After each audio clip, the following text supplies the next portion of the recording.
For many years, there has been one submachine gun that has almost been synonymous with law enforcement.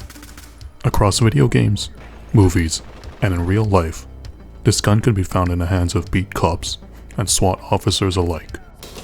That gun is the H&K MP5. Hailing from Germany, the MP5 was designed as a smaller 9mm version of the H&K G3 battle rifle.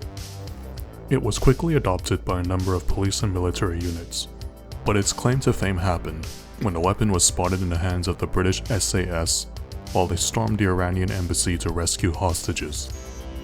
Once the world saw what it was capable of, everyone needed one. It looks and feels like a real MP5. Bruh. So why was it so coveted? Why does it need to be slapped?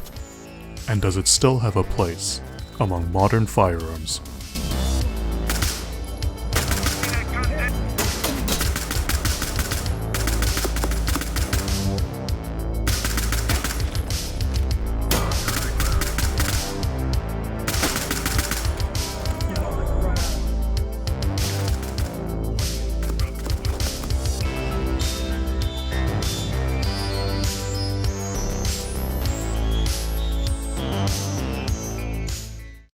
Before the MP5's release, most popular submachine guns such as the Uzi were open bolt designs.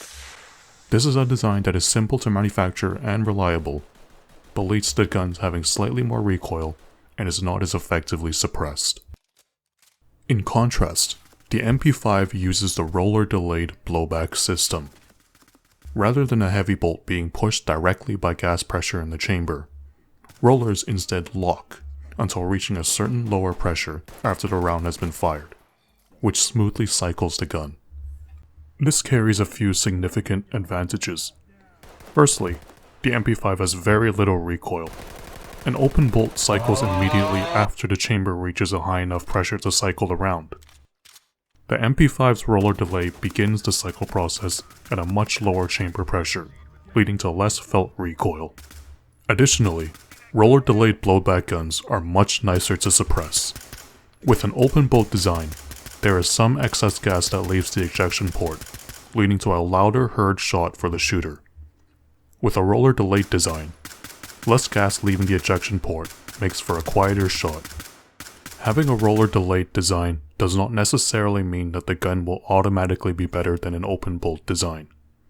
However, the MP5 embodies all the advantages of a roller-delayed system. In addition to its roller-delayed internals, the MP5 also has the advantages of any submachine gun. The most important of these is its compactness. With all the variants, including ones with collapsible stocks, subcompact designs, and even briefcase variants, the MP5 can be adapted for most CQB environments. This is the case in Ready or Not as well. Unsuppressed, the gun can be easily maneuvered through the tight buildings you usually find yourself in. The size of the MP5 also means the gun is easy to transport. Whether sitting with a team in the back of a SWAT van, or having to deploy from a car, larger guns and vehicles are always more awkward to handle. With the MP5, it's a lot easier to move around a vehicle, and even shoot out a window if necessary. So with the advantages of the MP5, how has it held up over the years? On February 28, 1997, firearms and law enforcement would be changed forever. Two heavily armed and armored men attempted to rob a Bank of America located in the North Hollywood district of California.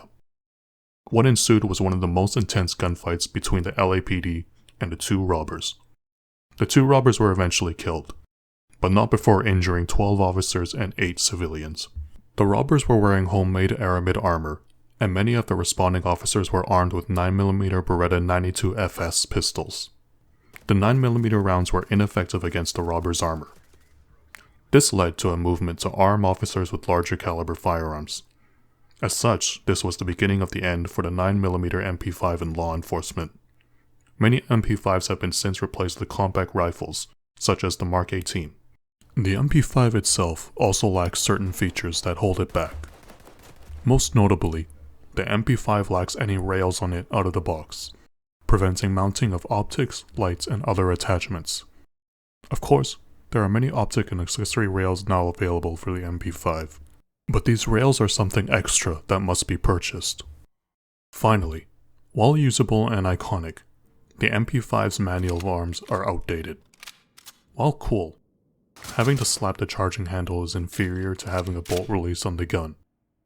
The magwell is also not flared, making reloads a little more difficult to execute. These are not deal breakers on their own, but the combination of 9mm's lack of punch compared to rifle calibers, lack of rails out of the box, and its older controls have led to its replacement in many units around the world. That being said, many units around the world still use the MP5. Of course, budget is a factor for this. After all, the MP5 is an expensive gun, and its widespread use would mean it would be even more expensive to replace. The other, and more important reason, is that the MP5 is still a perfectly functional gun in many ways. 9mm may not be able to penetrate body armor, but it can certainly put down unarmored suspects with ease. When dealing with armored opponents, the MP5 can feel outmatched, and newer pistol caliber carbines have better controls and more modularity. But if you need a reliable 9mm submachine gun, the MP5 is still one of the best options ever made.